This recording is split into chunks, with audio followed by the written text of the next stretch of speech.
So I have always, ever since I was a little girl, felt like I didn't really belong. And I can trace it back to one of my earliest memories. I was about 5 years old. I was watching Sesame Street, and my mother sat down, and we were in the sunroom. I could see the green wool carpet and the white plastic couch. I was sitting at her feet, and she said, "Katie, it's a little early to tell you this, but I just want you to know. I want to tell you so you don't hear from another relative. I'm not really your mother. Your mother was a saint, and she couldn't take care of you and she couldn't keep you. She gave you up for adoption, and so we got to choose you, and that makes you special. And do you have any questions, honey?" And I had a lot of questions, but I didn't want to ask them, so I just cried into the green carpet, and I said, "No, I'm good." And she left, and I watched Sesame Street, and I had just some very dark thoughts all by myself. So fast forward a year later, I went to a Catholic school. My mom was actually a teacher at that Catholic school. But I was stuck with some of the meanest girls you'll ever know. I mean, girls can be so mean, but these girls were especially mean. And it was a small school, which meant I went to school with these girls. I was stuck with them for 8 years, the same nasty, mean group of girls. People have committed murders and done less time than 8 years. But I was stuck with these girls for 8 years.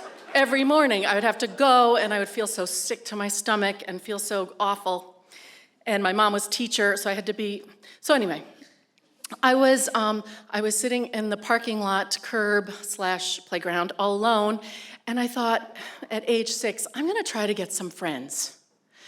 So I saw this crumpled up piece of paper like this. I saw this crumpled up piece of paper, and it was a page from a Sears Roebuck catalog, and I decided I was gonna put all my story together.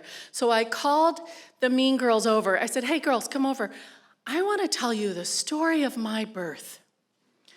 And they looked a little dubious, and I said, "My mother was a nun. And she couldn't keep me for some reason. And so she put me in a basket, and she floated me down the Connecticut River. And I got picked up by a kind orphanage that was very much like Madeline. And then my parents shopped for me in a Sears Roebuck catalog. And that's why I'm special. And for that day, I belonged. For that day, I was really special. And everybody thought I was cool, and that was a cool provenance. But then they went home, the girls, and they told their mothers, and then their mothers called my mother to say that Kate was a liar, and I'd been telling lies in the playground. And my mother was really hurt, and she was really upset with me. And she said, "Katie, I should have told you, but that was a family secret. We don't talk about that. That's not something we talk about." And I felt so guilty. And for 8 years, I was known as the liar who could not be depended upon. Now, despite everything I told you, it seems like kind of a depressing story. It has a good ending, because it's a lot later than when I was 13. I got away from those girls, and I like to think nowadays people are more evolved. I like to think now, if you heard a 6-year-old telling that story, you wouldn't call her a liar. You would call her creative and inventive, and somebody who had a little bit of chutzpah, right? Somebody who could fill in the blanks. And that's kind of how I live my life. And I've had incredible highs and lows, and it's all good. And those girls that were so mean to me, I don't know what happened to them. Nothing. They're not even Google stalkable. I can't find them anywhere.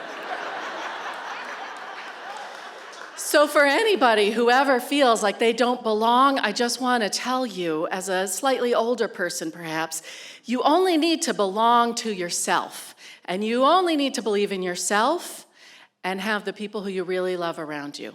Thank you very much.